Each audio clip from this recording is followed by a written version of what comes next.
Bueno, Buen día, ¿cómo estás? O buenas noches, según qué día nos estés escuchando. Sí, sí, este es el especial. Y gracias por sintonizar Conciencia Top New. Y tenemos parte del equipo resfriado, como todo el mundo, engripado, con sí. estos fríos acá en Buenos Aires.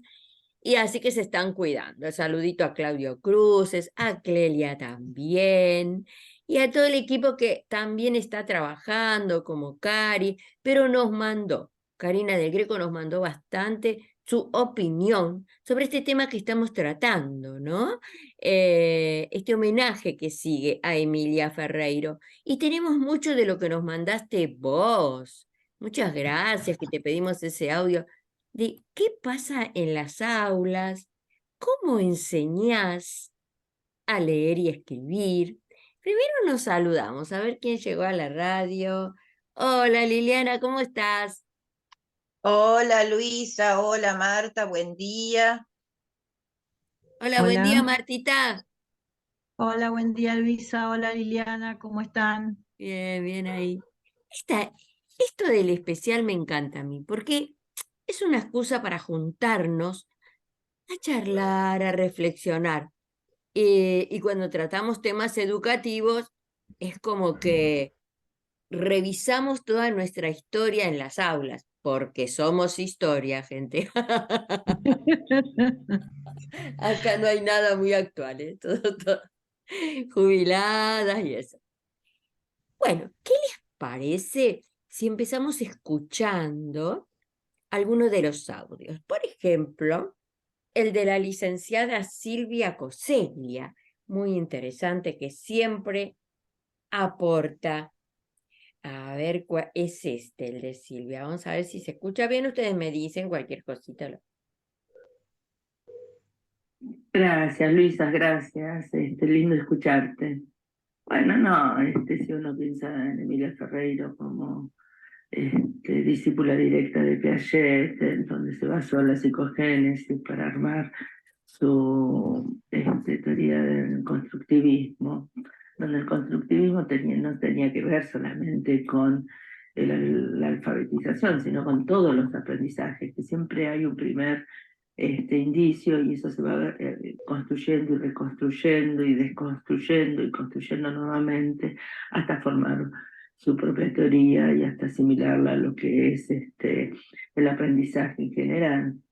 Ella hablaba de un conocimiento previo de su cuestionamiento, de su asombro frente a la realidad y empezar armando pequeñas teorías, refutándolas al estilo piagetiano y contraponiendo nuevas teorías y así hasta formar, en el caso de la alfabetización, bueno, como es este sistema de alfabetización, pero ella apostaba al pensar del aprendiente. Ella no consideraba el aprendizaje si no era a través del pensamiento, a través de el armar teorías desde los propios aprendientes. Entonces, por ende, ella lo que hacía era respetar los procesos, refutar las equivocaciones, armar nuevas teorías, ¿no? Ella siempre decía, bueno, detrás del aprendizaje siempre hay un pensamiento, si no, no se puede dar el aprendizaje. Y lo que sí era muy cuidadosa con los procesos y los tiempos de cada uno. Cosa que hoy en día no se está viendo mucho, ¿no? Como que hoy en día es todo ya y hay que memorizar y hay que, bueno, el aprendizaje tiene que entrar sí o sí, ¿no? Como un aprendizaje ya es armado, hecho, que tiene que uno ir absorbiendo. Y me parece que Emilia lo que hacía era el proceso inverso, siguiendo las enseñanzas de Piaget. Empezar armando teorías, a lo mejor teorías muy vagas, sin nada que ver, hasta llegar a la teoría verdadera, pero esto con un proceso de afirmaciones, de construcciones, construcciones, deconstrucciones, Y bueno, es lo que se va armando en el aprendizaje. Uno cuando aprende algo, tiene una teoría, la va puliendo, la va dejando de lado, tiene otras hipótesis, la va tomando, bueno, va y viene con el aprendizaje. Bueno, esto era lo que ella proponía en todos los aprendizajes y de la mano del constructivismo. O sea, cómo se construye el aprendizaje. No porque esto esté dado es así, sino para que sea aprendizaje uno lo tiene que internalizar, lo tiene que asimilar y lo tiene que poner con sus propias palabras y con sus propios saberes. Si no es el aprendizaje del otro, no es el aprendizaje de uno. Cada estudiante tiene que poder interiorizar y exteriorizar sus propias teorías, confrontarlas con las teorías generales e interiorizarlas. De esto se trata, ¿no? Y de esto era lo que bastante luchó Emilia Ferreiro. Y a pesar de ser muy criticada, y bueno, como que muchas escuelas un poco se pusieron en contra de cómo va a ser que el chico traiga conocimientos al colegio si es el docente el que enseña, no respetar tanto los tiempos, los procesos. Se trató de armar como una metodología, ¿no? Y la verdad que no era una metodología, era una teoría, que es distinto.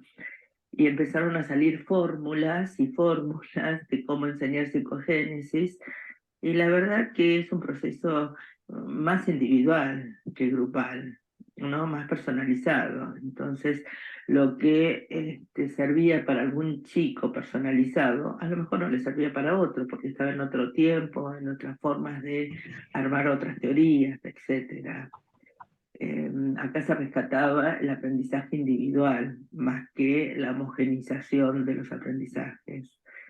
Y bueno, creo que no prosperó mucho, en muchos años, pero después se descartó porque bueno, estamos en la era del todo ya, todo se aprende, todo es rápido, y si no es disléxico, o si no tiene dificultades o trastornos en el aprendizaje de la alfabetización, que es lo que uno ve todos los días en el consultorio. Vienen muchísimos chicos que no están alfabetizados, pero que en realidad lo que pasa es que están mal alfabetizados, o sea que compraron un método que no les sirvió, que no pudieron internalizar y están mal alfabetizados, entonces después están catalogados como trastornos del aprendizaje o de la alfabetización.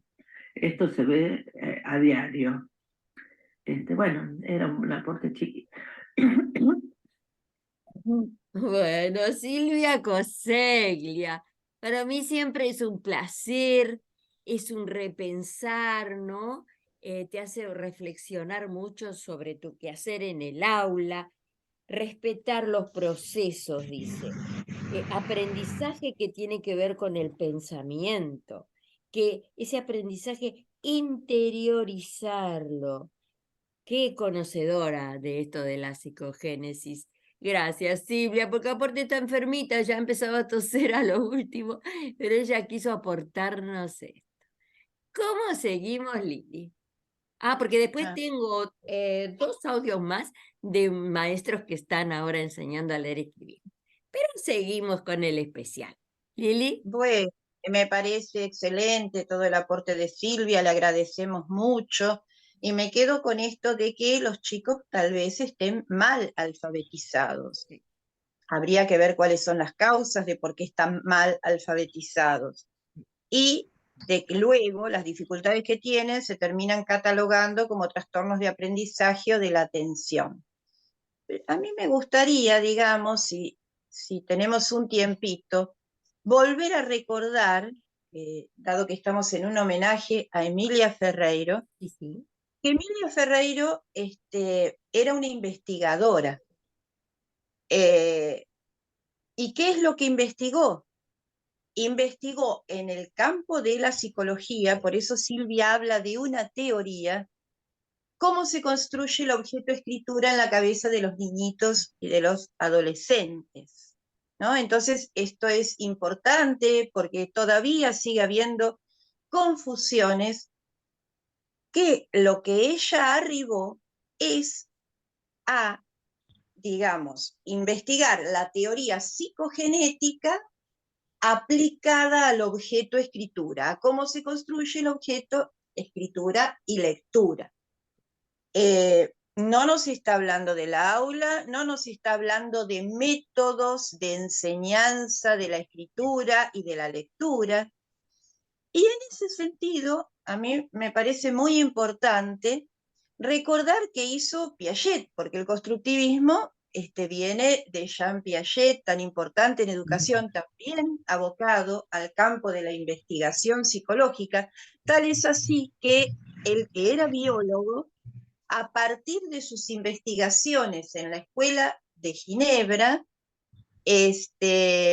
llegó a crear una nueva ciencia que se llama psicología genética. Hoy en la Facultad de Psicología se ve como psicología genética. También cabe recordar que dentro del ámbito de la psicología hay muchas teorías, no hay una sola teoría.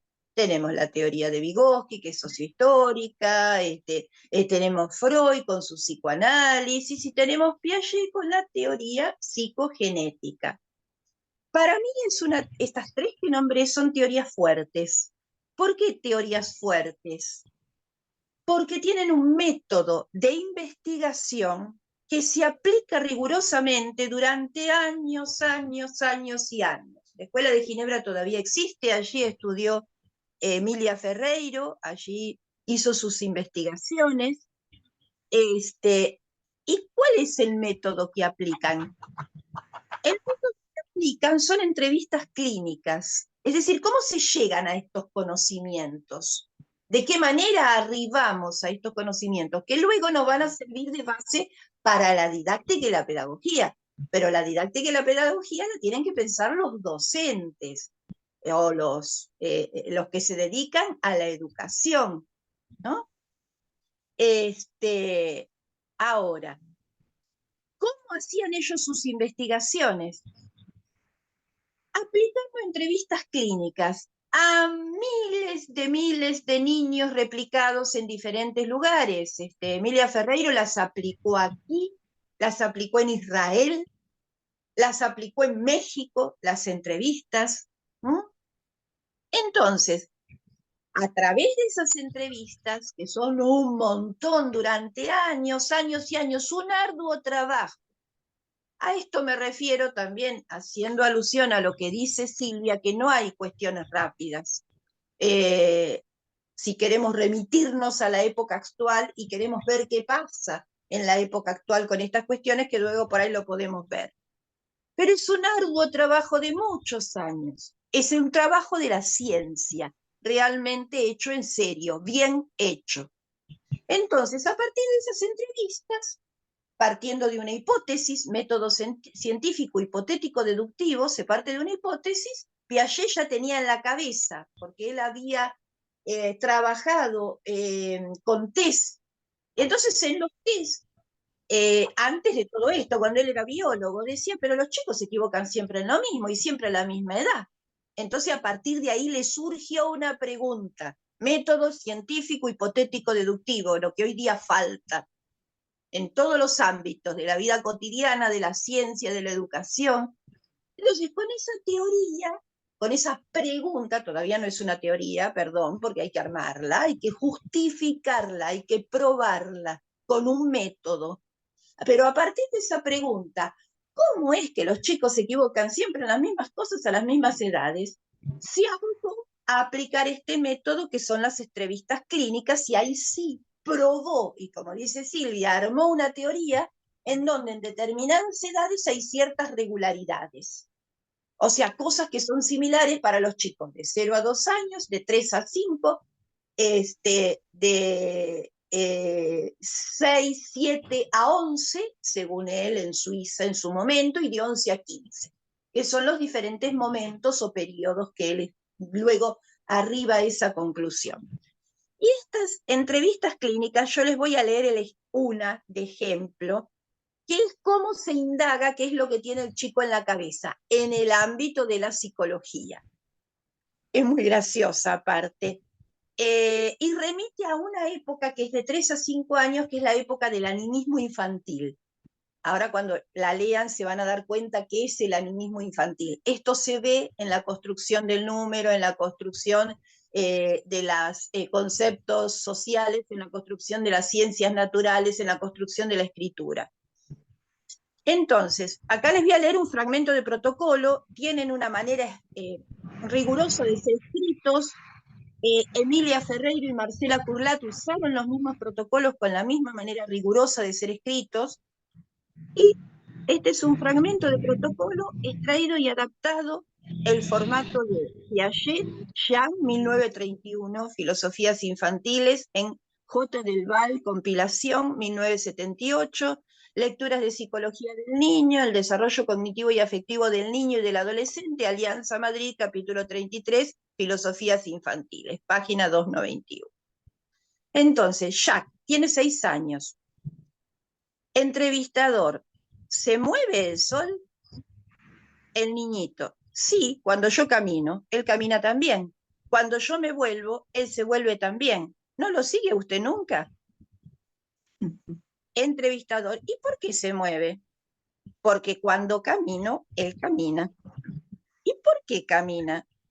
Para oír lo que hablo. ¿Está el sol vivo? Sin duda alguna. De lo contrario, no podría venir detrás mío ni podría lucir. Después de un minuto, ¿se mueve la luna? Sí, cuando yo ando y aún más que el sol, porque cuando corro como ella, corre también. Mientras que solo cuando corro, únicamente anda. Porque la luna es más potente que el sol y anda más deprisa. ¿Y cuando te paras? La luna se para, pero cuando me paro o alguna otra persona, comienza a correr. Si tú corres y alguno de tus amigos corre también en otra dirección, ¿qué ocurre? Ella va con él. ¿Cómo está moviéndose el sol hoy? No se está moviendo porque nosotros no estamos andando. O sí, él debe estar moviéndose porque puede oír el ruido de un carro. Es muy gracioso, realmente. Ya termina, viene con nosotros porque nos mira. ¿Y por qué nos mira? Mira si somos buenos. La luna viene por la noche porque hay gentes que quieren trabajar. Entonces viene la luna. ¿Y por qué se mueve? Porque va a trabajar con los señores. ¿Crees esto? Sí, ¿trabaja la luna? Mira, si trabajan bien. Bueno, entonces nos está mostrando un modo de pensamiento que es distinto de acuerdo a cada edad y que aparte también tiene diferencias individuales, es decir, que no todos los chicos lo piensan lo mismo exactamente en la misma edad. Y este pensamiento es que el animismo, todas las cosas están vivas, el egocentrismo, todo lo se hace por referencia a mí, ¿no? Obviamente esto no tiene nada de objetivo. Uno de los grandes aportes de Piaget en el campo del conocimiento es que la objetividad es una conquista. La objetividad se construye. Partimos de un pensamiento centrado en nosotros mismos, egocentrista, animista, para algunos, en algún momento y en algunas áreas, acercarse a lo objetivo de la realidad.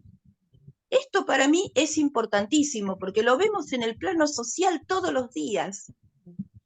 Si queremos ir un poquito más al plano social, ¿cómo se dice cualquier cosa sin fundamento, sin acercarse a la realidad objetiva? ¿No? Por eso quiero rescatar esto del constructivismo, de Emilia Ferreiro, de Piaget, y cualquier otra teoría que se contraponga. Yo quiero 50 años de investigaciones avaladas por un método científico, que en este caso son las entrevistas clínicas. Cualquier otra cosa a mí no me merece ningún respeto. Por eso yo la daba a mis alumnos como teorías fuertes: Piaget, Vygotsky y Freud. Bien, Ujú. gracias Muy bien. Lili. Este, Martita, Muy ¿qué bueno. tal con esto? Bien, bien, ¿eh? Muy bueno, muy bueno. Ujú.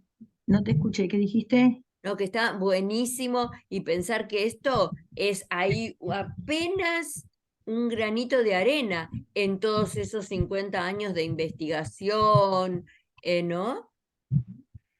Es un, es Escucha. un, es muy fuerte todo esto porque está fundamentado. Lo que pasa es que acá las fundamentaciones se ignoran, se pasan por alto y se avala la estupidez, o sea, decir cualquier cosa. Lamentablemente, Claro. lamentablemente. Porque se dijo que la teoría no servía, cuando en realidad, no sé si puedo hablar yo.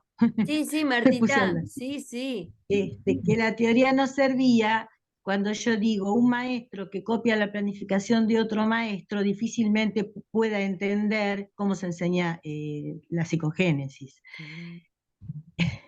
O sea, para enseñar, o sea, no es tan fácil, porque uno tiene que haber pasado por ese proceso, tiene que haber utilizado los procesos de pensamiento, y mucha gente no ha aprendido de esa manera, entonces le resulta muy difícil enseñar así.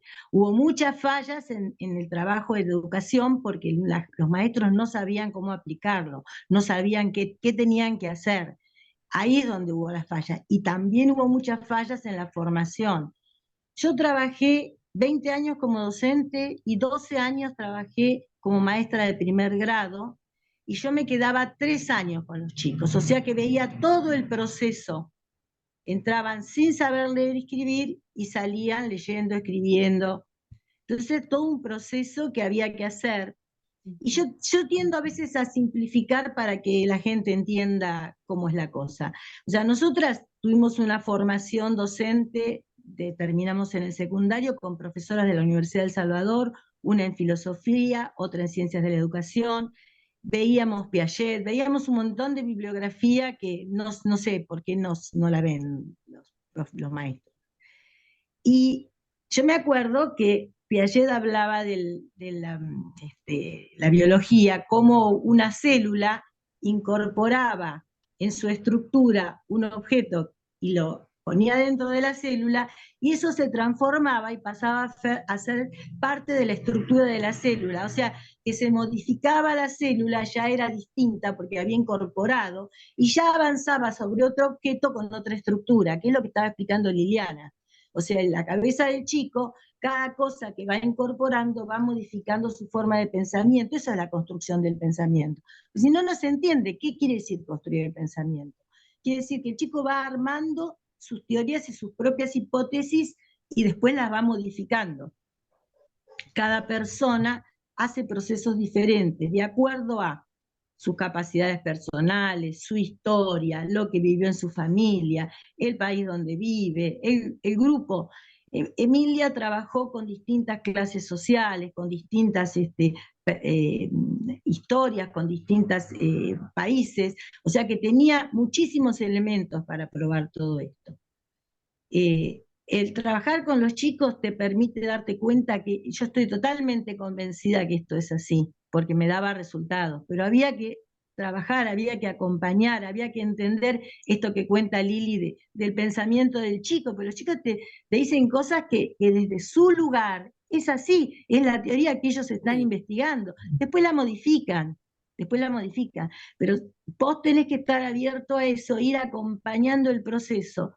Y no es ni individual ni grupal. Es individual la construcción personal, pero es grupal el trabajo de los chicos, no grupal que el maestro le enseña a todo el grupo lo mismo. Yo aclaro esto porque una cosa es darle a todos, mi mamá me mima, mi papá usa la pipa, que cada chico vaya aportando lo que va aprendiendo y lo vaya compartiendo con los otros y con el maestro, y vaya construyendo su proceso de pensamiento.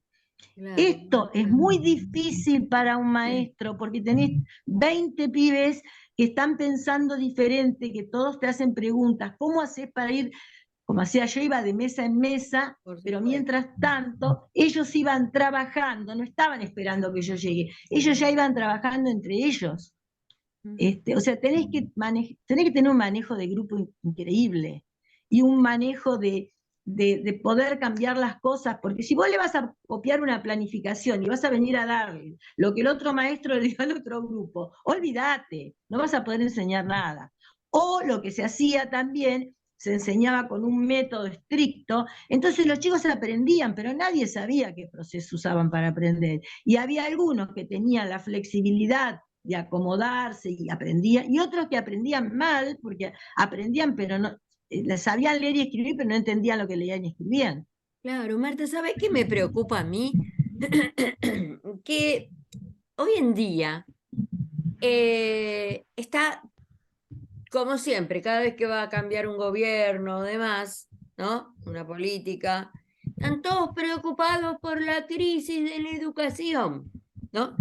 Y hay especialistas que han sido convocados para diseñar nuevos currículum para la enseñanza de la lectoescritura. Y una de estas especialistas pone las causas de la crisis, por ejemplo, ella menciona 5 causas. Primero dice que la causa de esto de que los niños no aprenden a leer y escribir está en los profesorados porque no se presta atención a este aspecto de la lectoescritura. Ahí me parece una cosa equivocadísima. También esta especialista dice que las metodologías cercenan libertades. Sería para hablarlo, a ver qué tipo de metodologías. Pero también pone la causa en la historia y dice que antiguamente la gente salía sabiendo leer y escribir, pero con la dictadura, por ejemplo, hubo un retroceso de un siglo. Ahí estaríamos de acuerdo, pero en realidad yo digo esto de la historia, porque uno siempre dice nuestros padres o nuestros abuelos. ¿Cómo salieron sabiendo leer y escribir y no tienen faltas de ortografía y bla, bla, No, bla, no bla? es, Pero no todos. Eso es una no es así, no, metodología, eso es mentira. un mito, no Sí, existe. es verdad. En todas No las es etapas cierto. de la humanidad hubo gente que pudo acceder y gente que no pudo acceder. Claro, Es claro, claro, así. tal cual. Pero es cuestión de ponerle ahí la culpa, ¿no? Bueno, Lo que pasa es que hay que ver qué es lo que están investigando, qué es lo que están tratando de ver en educación, cuáles son las fallas. No, yo no también sé qué tan dice, cierta es sí. la investigación que se hace. O Bueno, sea, esta eso no lo sé. especialista, perdóname, dice también pone la culpa en los procesos políticos que destruyeron las construcciones pedagógicas. Ahí Sí, sí, yo estamos, ahí ¿eh? estoy de acuerdo. Sí, sí, Pero un sí, sí. segundo, yo estoy de Pero acuerdo. ¿sabes qué me resulta muy extraño? Es una educadora que ha sido convocada ahora, para diseñar currículum en una provincia de Argentina, Santa Fe, Esperando. específicamente. Habla de una población no seleccionada. Que eso, no. Habla que cuando la población no está seleccionada, ahí está la causa de que el chico no aprenda. Es una barbaridad eso. Luego ¿Cómo también una en la población no pandemia, seleccionada? a la pandemia como dice que en la pandemia nos dimos cuenta que la escuela es imprescindible, sí, sí, pero que la pandemia, por supuesto, hizo estragos en el sistema. Y lo más lamentable de esta educadora es que va en realidad en contra de la psicogénesis cuando dice, y les voy a leer esto para que, y es una persona que está ahora actualmente, dice, pero además hay otra situación de mucha tensión, porque es interna al sistema educativo. Dice que en los años 80-90 comienzan a difundirse conocimientos sobre el sujeto que aprende, que se conoce como psicogénesis, que sostiene que los chicos, mientras uno les va enseñando, van construyendo conocimiento de modo particular, infantil. Esos estudios de psicología produjeron el desarrollo de una didáctica de la lengua basada exclusivamente en el sujeto. Y este desequilibrio no puede sostener una buena didáctica. Y sigue una opinión de esta persona que la verdad que con la cual no coincido para nada. O sea que no Claro, sirve basarte en el sujeto. habría que pedirle fundamentos a ella de lo que dice, de dónde lo saca. Claro, ahí estoy ¿Qué tratando pasa de para leer decir alguno de eso? sus libros para ver por qué, de dónde viene este pensamiento. Pero de todas maneras, en vez de poner la culpa de la crisis en estos aspectos, ¿no? ¿Por qué no piensan en la realidad? En la poca No, pero, formación, en el presupuesto educativo, en pero el es que no hambre es casualidad. en el hambre de No los es, pibes que no pueden aprender por no, eso, ponele. no, pero no es casualidad. Esta gente está puesta para mí adrede para poder Ahí está. explicar la teoría. No, no, no. No, lo que pasa es que trabajar, como propone Emilia Ferreiro, es trabajar en serio, es romperse el alma con los chicos, Claro, hay que es poner laburar. presupuesto en educación, es poner plata, invertir para que los chicos funcionen bien, para que el país esté mejor, y no es precisamente la onda que tienen ellos. ¿Y sabes qué, Martita? Espacios de reflexión institucional. Bueno, pero no los hay. No, No el los maestro hay. no tiene tiempo de formarse, nada, porque el maestro tendría que trabajar 8 horas, 4 horas con los chicos y el resto de las horas haciendo planificaciones, formándose, etcétera, etcétera. Y eso no se hace porque no se invierte en educación, porque no interesa la educación, ni siquiera interesa para ellos, o sea, es para una élite limitada que la usa a beneficio propio. Lamentablemente es así. ¿Qué Es les parece terrible. si escuchamos otro audio?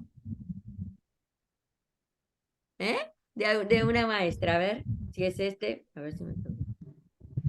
Buenos días, buenas tardes, buenas noches. Mi nombre es Florencia, soy docente del nivel primario y en estos momentos estoy a cargo de un primer grado en la ciudad de Villa Adelina.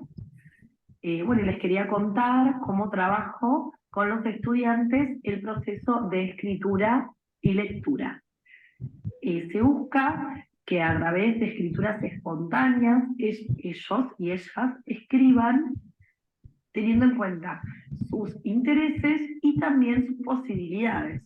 Por lo tanto, se respetan los distintos procesos de escritura que tiene cada uno, cada una, y se va complejizando cada vez un poquito más, digamos. Por ejemplo, actualmente algunos estudiantes están en una etapa silábica que solo pueden reconocer el sonido de algunas vocales. Algunos están en una etapa silábica alfabética, que ya van reconociendo algunos sonidos de consonantes, acompañadas con las vocales, que ya las tienen incorporadas. Puede pasar que por ahí para una sílaba pongan una sola letra, a veces consonante, a veces vocal, dependiendo, y los alfabéticos y alfabéticas que ya están en una etapa superior, que pueden reconocer tanto vocales como consonantes. Durante todo este proceso que lleva primer grado, segundo grado en algunos casos, lo que se trata es que cada uno de los estudiantes escriba como puede y después se ayuda, se dicta, empiezan también ellos a autodictarse y cada uno va escribiendo como puede. Después conmigo lo que hacemos es revisar lo que escribieron y bueno, y ver si falta alguna letra o no, pero eso es como más adelante. O si no, directamente algunos escriben al dictado, con mi dictado, que sería letra por letra. Y bueno, y así van evolucionando en ese proceso.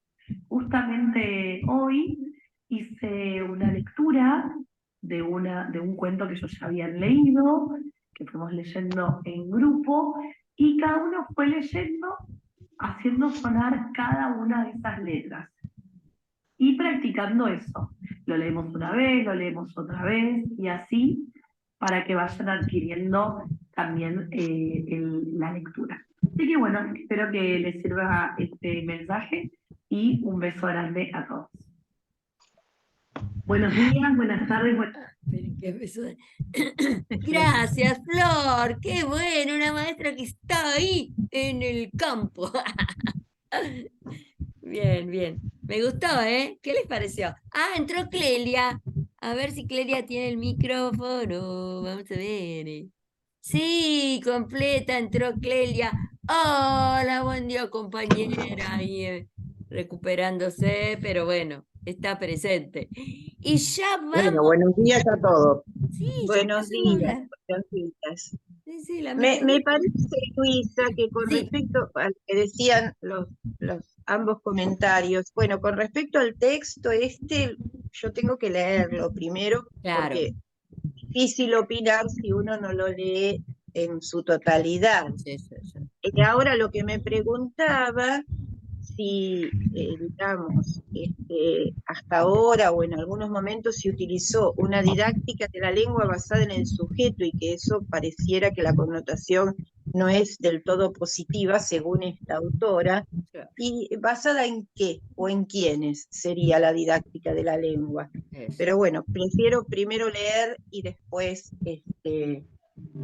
opinar.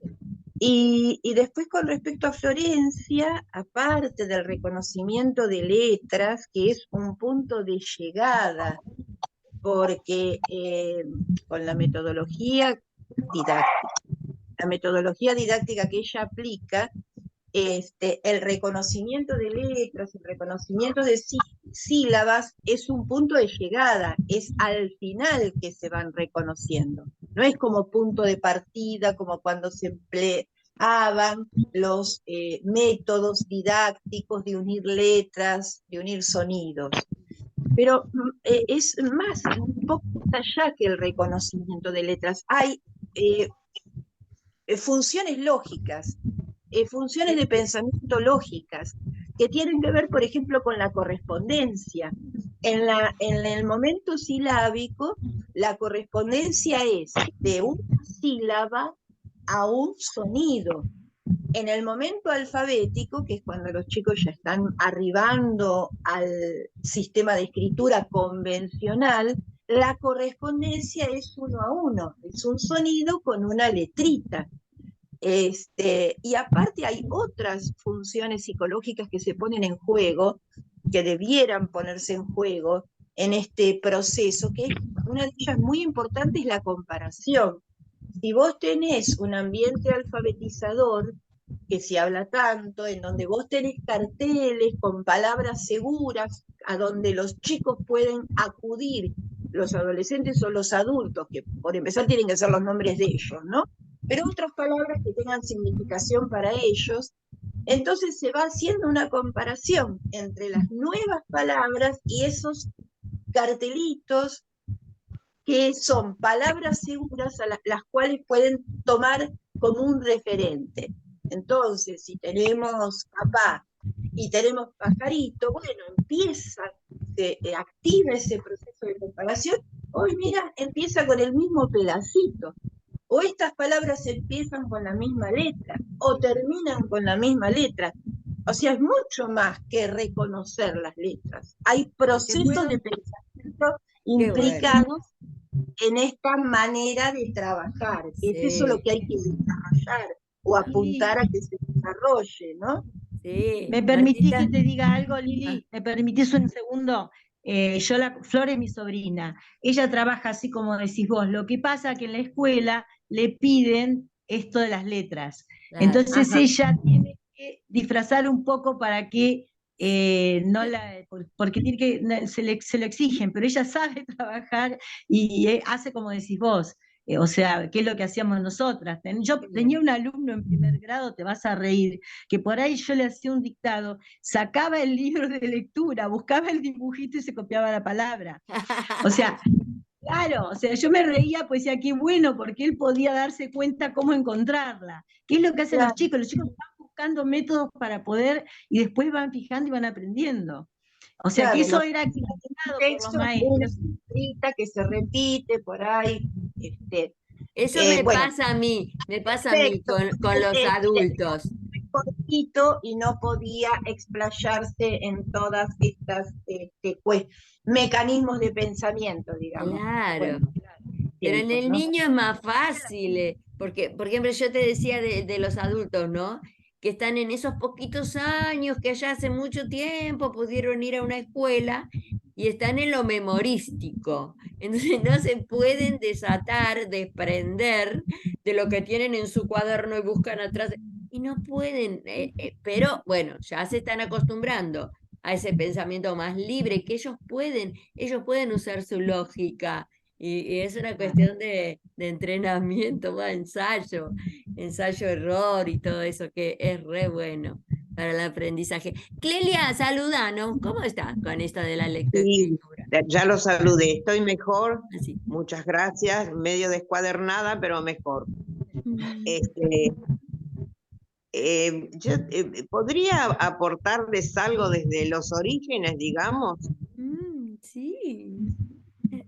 Miren, el problema acerca de cómo se conciben los conceptos, cómo formamos las ideas, es antiquísimo. Desde Platón en adelante, pasando por San Agustín, todo el problema de los universales, la escolástica,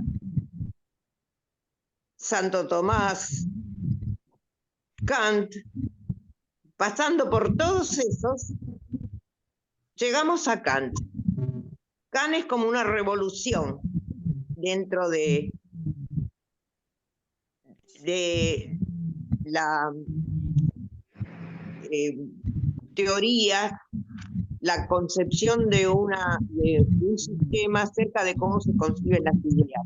Porque siempre se concibió al sujeto, al ser humano, rodeado de el mundo y a ver cómo como antes que se pensaba que la Tierra era el centro y los astros giraban alrededor, bueno, lo mismo, el ser humano era el centro y el mundo con todos los estímulos para las percepciones rodeaba alrededor. Y cada uno, algunos de la manera más loca, concebía cómo es que se podía concebir ideas abstractas. Y Kant cambia esto, lo pone al revés. Pone al hombre girando alrededor de la realidad que tiene que aprender. Y concibe una serie de categorías, de categorías mentales, digamos, por lo cual concebimos las ideas. Acepta que la percepción es lo primero y luego categorizamos con una serie de categorías que pueden ser contigüidad, simultaneidad, etcétera, etcétera, son muchas, que se van construyendo, salvo dos, tiempo y espacio, que él dice que son intuiciones a priori. Sin las intuiciones de tiempo y espacio, dice Kant, no se pueden concebir ideas. Bien. Perdón, ¿puedo acotar una cosita y no quiero hacerte perder el hilo? Piaget le responde a Kant con esta es lo que estaba por decir. Piaget, que era biólogo, en realidad era un biólogo, pero un biólogo genial, un talentazo de esos que aparecen de vez en cuando. Estaba interesado en la filosofía y en esta problemática. ¿Cómo conocemos? ¿Cómo hacemos para conocer? Y le quiso discutir a Kant. Pensó, no son intuiciones a priori. Y se puso a estudiar a sus propios hijos desde el nacimiento, desde que nacieron. Y escribió 2 tomos gordísimos que yo no he leído, alguna vez hojeé, que digamos que es para especialistas, desde ese ovillito de nervios y músculos y potencialidades que es un bebé chiquitito recién nacido, hasta que entiende poco a poco lo que es el espacio. Por ejemplo, ya no grita y llora cuando no ve a la mamá, sino que sabe que detrás de una cortina está ella. Cuando los nenes empiezan a decir, hacemos el juego, acá está, y abrimos, les encanta. A los bebés, cuando aparece y desaparece la persona querida, ahí entendió, ahí pudo concebir. Y el hecho de que se construya muy poco a poco, yo no llegué a la época del método que aplican ahora las maestras, basado en esta idea de la construcción, de que cómo se construye poco a poco la idea sobre cualquier cosa es, cómo se van concibiendo poquito a poco en un ir y venir de la comprobación a la refutación, poquito a poco podemos ir entendiendo qué es el mundo que nos rodea y nosotros mismos. Claro, Clelia, qué interesante. Y aparte que no todos los seres humanos, digamos, abstraemos al mismo tiempo, ¿no es cierto?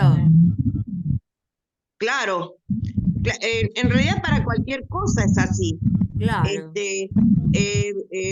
La ciencia, por ejemplo, tiene una serie de exigencias, de propiedades.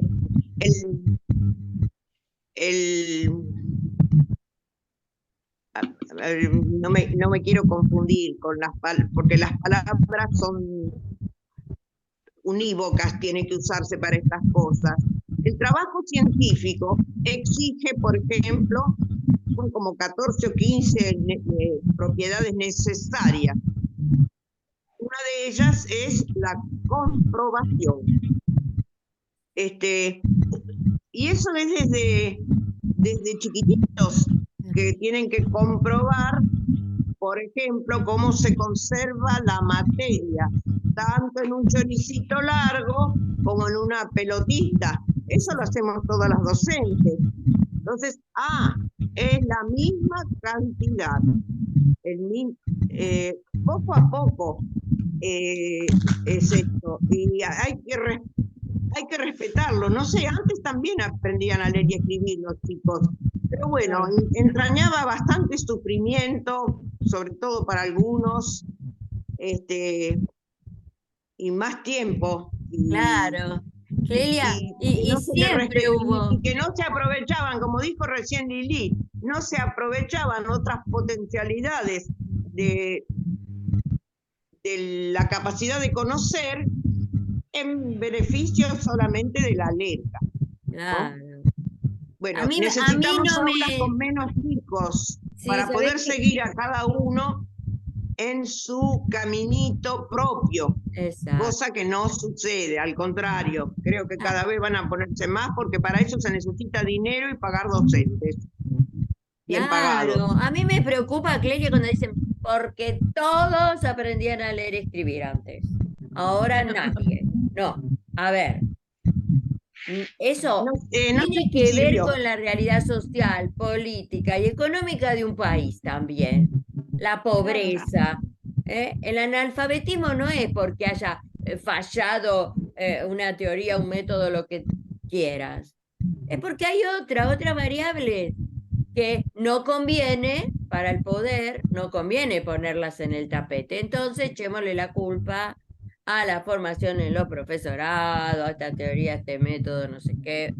Y eso hay que verlo también. Tengo un último audio de... ¿Puedo decir una anécdota, Luisa? Sí, ¿Puedo? Sí, Lili. Una anécdota. Me acuerdo que mi abuela, que era docente, contaba esto que todos aprendían con otros métodos. Ella tenía, y se usaba en esa época, en la fila que daba a la ventana, la fila de los repetidores, una larga fila de los repetidores.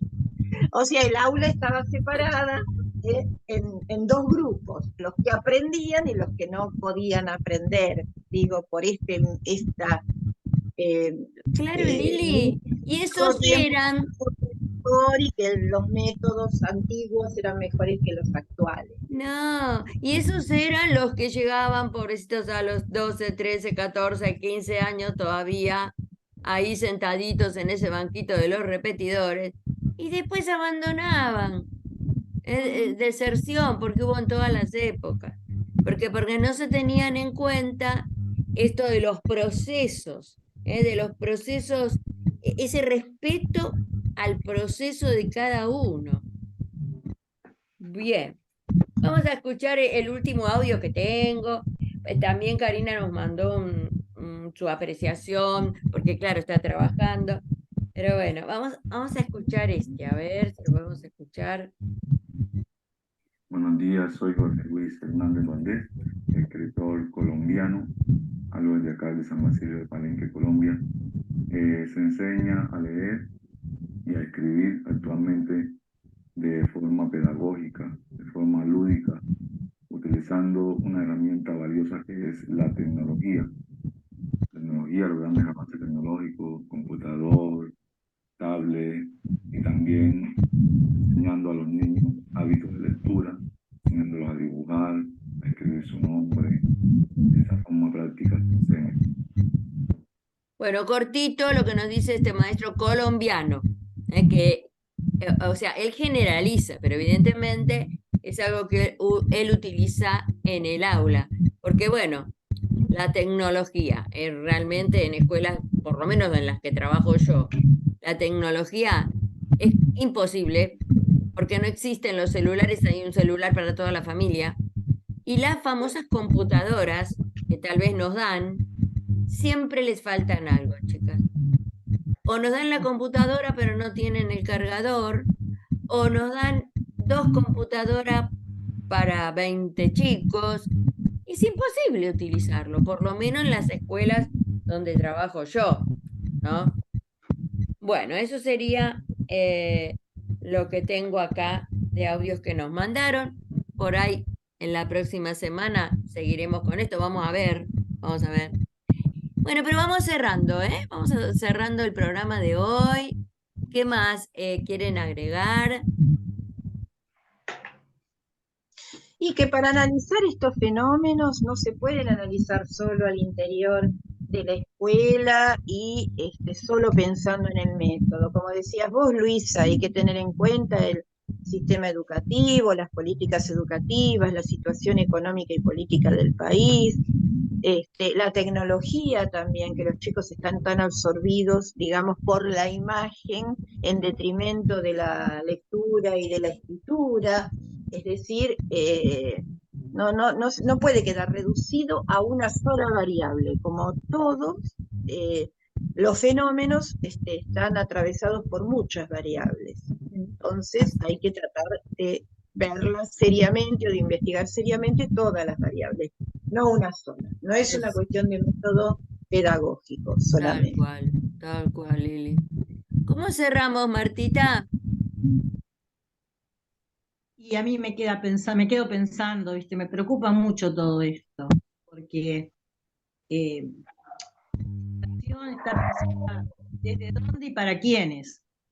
O sea, ¿quiénes son los que se quedan sin aprender? ¿Quiénes son los que se quedan sin tecnología? ¿Quiénes son los que se quedan con pocos recursos? ¿Y quiénes son los que tienen posibilidades de acceso? Y ahí es importante, porque se habla de eliminar el Estado. ¿Y qué va a pasar con la gente que no pueda comprar computadoras, que no pueda acceder a una escuela privada? ¿Y cómo va a deteriorarse la humanidad de esa manera? Acá en este país ni te cuento.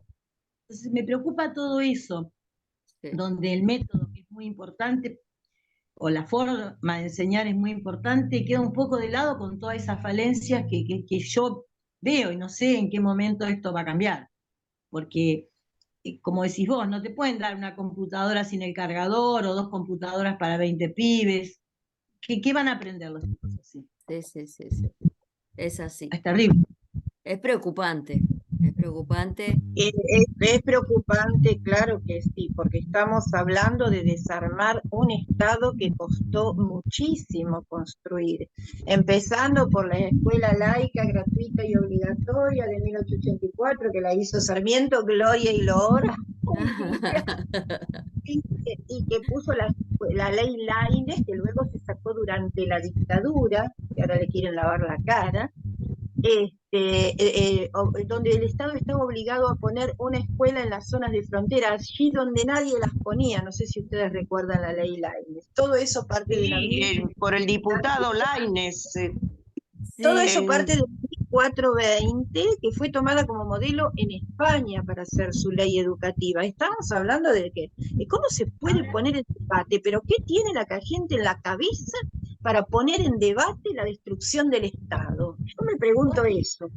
tal cual. Fíjate qué diferencia poner en la frontera una escuela a poner una base militar, Mm, ¿no? Fíjate lo que pasó en Ucrania con las bases militares, y que si vos pones en la frontera una escuela, estás marcando territorio y estás enseñando y estás definiendo hasta dónde llega tu país sin usar un arma, claro. usando simplemente la pluma y la palabra. La pluma y la palabra, eso lo puso Sarmiento, y en 1980 se quitó, en plena dictadura militar. Digo, a ver si la gente, piensa un poquito antes de la próxima elección. Así No, es. no piensan, Lili, no piensan, porque es preferible poner una escuela y no una base militar que la ponga otro. O sea, es desastroso lo que hacen, y la gente no piensa nada porque como está en otra cosa, las tienen entretenidas con programas cholulos, diciendo cualquier cosa. La gente no piensa, no piensa, lamentablemente no piensa. Va a ser terrible. Los programas políticos están en el recuento de votos. ¿Cuánto tiene este? ¿Cuánto tiene el otro? ¿Qué posibilidades hay de ganar o de no ganar? No hay ideas por el medio nunca. Es increíble. A veces Bueno, digo, ¿lo hacen a propósito o pero son también así, no? tenemos, chicas, también tenemos maestras como Flor, ¿eh? Qué buen audio, qué linda manera de enseñar, de hacer pensar a los niños. Y esperemos que haya más maestros así, ¿no es cierto? Es que si le sacan el Sí, sueldo del Estado, Sí. ¿qué van a hacer? claro. Bueno, y que Porque Florencia una nos de cuente un las- poquito más, que nos desarrolle un poquito más, que seguro Ay, tiene sí, nos gustaría que Flor nos mande algún audio de los niños, hablando de los niños, la próxima se me ocurre, y seguir con esto de, bueno, pensar en nuestra tarea de educadores. Clelia, un cierre. No voy a entrar tarde, Clelia, pero bueno. Sí. Quiero contar una pequeña anécdota. Ujú. Yo tuve una sola vez primer grado. Siempre trabajé con chicos grandes y a veces en reforma educativa con los chicos de que sería primer y segundo año. Ajá. Una sola vez tuve primer grado y por poco me echo a llorar porque no sabía ni qué hacer con chicos tan Claro. chicos. Pero poco a poco y por instinto y desesperación, lo fui siguiendo en sus capacidades. Tenía un grupito que muy rápido, después un gran grupo de aprendizaje medio y después una serie de casos, porque una cosa que a veces se hace en las escuelas es hacer pagar el derecho de piso a la nueva. Así me dijeron a mí. Como sos la nueva, pagá el derecho de piso. Y me formaron un gradito con todos con muchos nuevos y con todos los desastres que había en la escuela. Chicos de 14 años, nenas que eran evidentemente para las 500, las escuelas 500, porque hasta se babeaban todo el tiempo.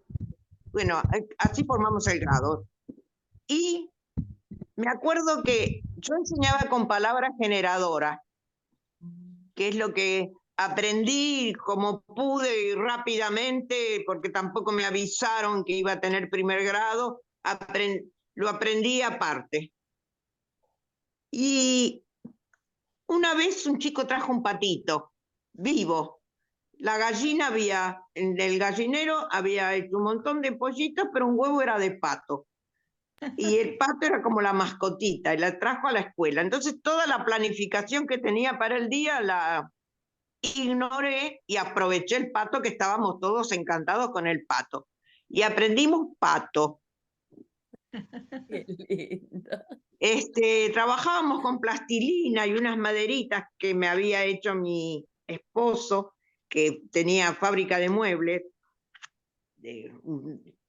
Es pretencioso decir fábrica, un establecimiento que fabricaba muebles para muebleros. Y me hizo unas maderitas y con plastilina, porque eso había aprendido, que cuanto por más elementos perceptivos aprende un chico, más rápido es. Entonces escribieron pato en plastilina, y al día siguiente un alumno, que era un demonio, pero muy simpático, me dijo, ¿me da la tiza? ¿Me presta la tiza? Sí. Yo sé escribir esto también. Y escribió en el pizarrón patio. Ah, Qué mira qué bien. hermoso. Patio. Le qué- dije, léelo, patio. Y también sé escribir, pero yo no se lo enseñé. Claro. Sí, sí. También sé escribir esto, pata. Ah, Qué bien. La mamá, ella. me dijo, la mamá. Mamá. Miren, yo sentí una emoción tan grande que ahora, pasada toda una vida, todavía la recuerdo. Qué lindo. El primer grado da esas satisfacciones que ningún otro grado da. Claro. Bueno, vos le prestaste la tiza, lo incentivaste, tomaste al patito, Por todo supuesto.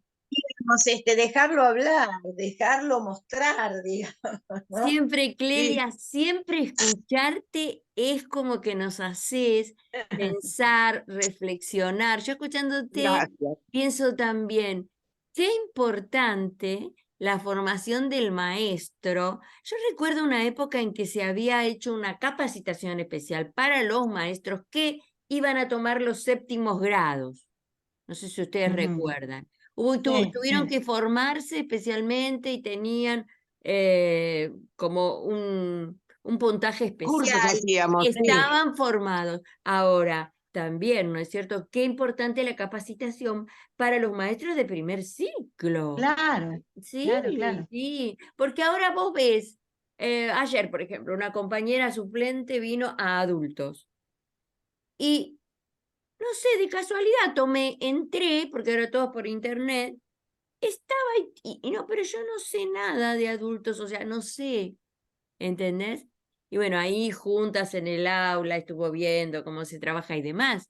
Pero así como esto, suele pasar que un maestro que tiene la misma formación que todo el mundo toma cualquier grado, ojo, y tiene que ver con eso. Y otra cosa que me quedé pensando, y ya nos vamos yendo, que vamos a leer esto de esta educadora que ha sido llamada especialmente a diseñar los diseños curriculares ahora ya nuevos para la provincia de Santa Fe.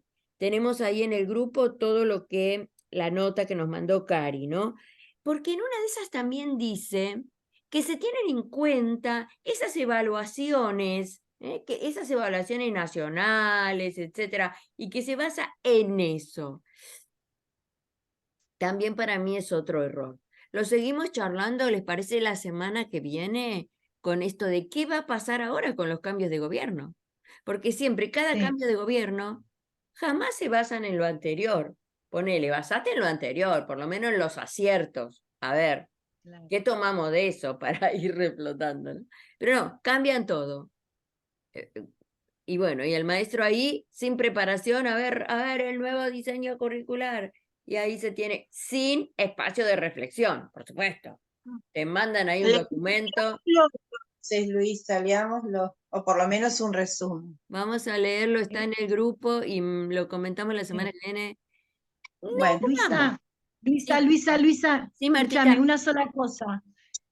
el ejemplo que puso Clelia es un claro ejemplo de cómo el chico construye pensamiento. Claro.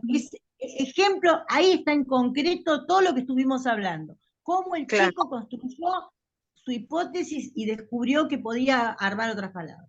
Y lo Claro que que se sí. llama intuición, Marta, es tener en cuenta el sujeto.